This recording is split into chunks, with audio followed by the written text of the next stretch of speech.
Hello សួស្តីអ្នកទាំងគ្នាស្វាគមន៍មកកាន់ Channel សម្រាប់រឿង BR របស់មីនចាថ្ងៃនេះដែរមីននឹងធ្វើការសម្រាប់រឿងទាសកលរបស់អ្នកប្រុសតក EP 4 បន្តអូខេកុំអត់ខាត់ពេលវេលាយូរលើទៅធ្វើការស្ដាប់មីនសម្រាប់រឿងទាំងអស់គ្នាចាសម្រាប់ភាគនេះដែរយើងក៏បានឃើញគូឡានហើយនឹងហួយចៅក៏បានមកអង្គុយនិយាយគ្នាគូឡានរបស់យើងក៏បាននិយាយគូហួយចៅលោកចង់បានអ្វីពីខ្ញុំទៅខ្ញុំរវល់ខ្លាំងណាស់ខ្ញុំឮថាឯងបានចូលទៅចិត្តស្និទ្ធនៅឯកាស៊ីណូនៅម្ដុំភ្នំជួតាវនៅពេលនេះឯងចង់បោះស្រាយអីខ្លះអត់តាំងពីកាលណាដែលខ្ញុំត្រូវតែរាយការណ៍ព័ត៌មានឲ្យលោកពាក់ព័ន្ធជាមួយនឹងអ្វីដែលខ្ញុំកំពុងតែធ្វើនោះគូឡានបានគប់ខ្នើយទៅលើហួយចៅទាំងខឹងហួយចៅរបស់យើងធ្វើធម្មតាខ្ញុំមិនចាប់អារម្មណ៍ថាឯងនឹងធ្វើអ្វីនោះទេតែបើវាតាក់ទងជាមួយនឹងទ្រព្យសម្បត្តិនិងគេឈ្មោះរបស់ត្រកូលគូនោះវាជារឿងរបស់ខ្ញុំដូចគ្នាគូឡានបានងើបដល់ចេញហួយចៅក៏បាននិយាយតើថ្មីនេះឯងបានចាប់ខ្លួនអ្នកណាមកមែនឯងបានភ្លេចរឿងដែលធ្លាប់កើតឡើងកាលពី3ឆ្នាំមុនហើយអីគូឡានខឹងក៏បានដំឡើងសម្លេងដាក់បងរបស់ខ្លួនកុំមករំលឹករឿងនោះឲ្យសោះហើយក៏មករញ៉េរញ៉ាយជាមួយនឹងរឿងរបស់ខ្ញុំចានិយាយពីថាពូជគេនេះចេញមកម៉ាហ្វៀតែម្ដងនិយាយអត់ចេះគោរពគ្នាស្ដាប់គ្នានោះទេចាកាប់មកមើលជាងណានរបស់យើងដែលកំពុងតែត្រូវបានចងកេងលើពូកវិញពេលនោះវិនហើយរបស់យើងក៏បានចូលមកជួយស្រាយចំណងឲ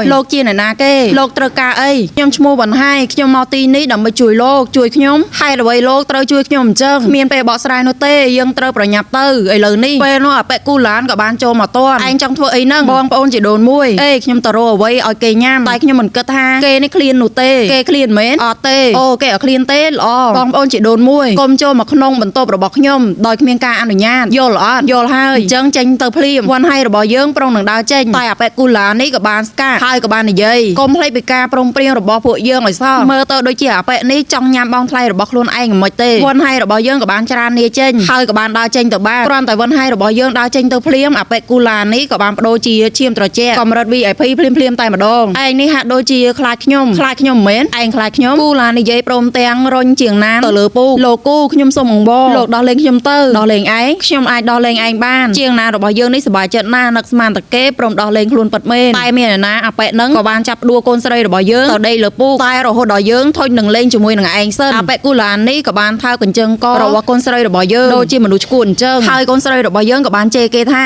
ាអាបិសាតែគូឡារបស់យើងអត់ខ្វល់នោះទេឯងនេះនៅស៊ីនតើមានក្លិនពិសេសណាស់ sorry អាប៉ែគូឡានេះថើបដូចជារៀងអត់ទំនងសោះឈុតនេះវ៉ូរីឆ្កងតែម្ដងបន្ទាប់ពីគូឡារបស់យើងព្រមដោះលែងជាងណានឲ្យមានសេរីភាពហើយគាត់ក៏បាននិយាយគម្រាមប្រាប់កុំឲ្យជាងណានរបស់យើងគិតចង់រត់ចេញម្ដងទៀតឲ្យសោះអាប្រុងនឹងដើរចេញទៅហើយហ្នឹងក៏បានងាកមកបញ្ញាក់កូនស្រីរបស់យើងទៀតរៀបចំខ្លួនរងចាំខ្ញុំត្រឡប់មកវិញអានៅទទួលបឋមរបស់យើងទេគ្រាន់តែជួបគ្នាមុនដំបូងនេះគឺថាគេចង់ចាប់ញ៉ាំបាត់ទៅហើយងាកមកមើលវិនហើយរបស់យើងវិញគាត់បានចាក់ស្រាក្រហមដើម្បីយកទៅឲ្យហួយចៅហើយគាត់ក៏បានប្រុងយកថ្នាំដែលគូឡានឲ្យទៅដាក់ចូលក្នុងកែវស្រាមួយនោះតែគាត់ក៏រៀងនៅស្ទាក់ស្ទើមិនចង់ដាក់តែពេលនោះអាប៉ែគូឡានក៏បានដើរចូលមកបងប្អូនជីដូនមួយឯងនៅស្ទាក់ស្ទើមែនបងប្អូនជីដូនមួយឯងសាក់កើតពីអ្វីដែលគេបានធ្វើដាក់ឯងទៅនេះវាគ្រាន់តែជាការសងសើចបន្តិចបន្តួចតែប៉ុណ្ណោះសម្រាប់គេនោះវានឹងគ្មានអ្វីដែលអាក្រក់កើតឡើងនោះទេគូឡានរបស់យើងនិយាយបណ្ដាហើយក៏បានចាប់ថ្នាំនោះចូលទៅក្នុងកែវបណ្ដាវ៉ាន់ហើយរបស់យើងនេះរៀងសេតជាមួយនឹងទង្វើរបស់ខ្លួនចុះពេលណាលោកនឹងជួយខ្ញុំស្វែងរកការពិតទៅខ្ញុំនឹងធ្វើតាមការសន្យារបស់ខ្ញុំហើយក៏បានហុចស្រាទៅឲ្យវ៉ាន់ហើយយកទៅឲ្យគេទៅពេលដែលវ៉ាន់ហើយរបស់យើងបានយកស្រាទៅឲ្យហួយចៅអាប៉ែនឹងក៏បានប្រាប់គ្នា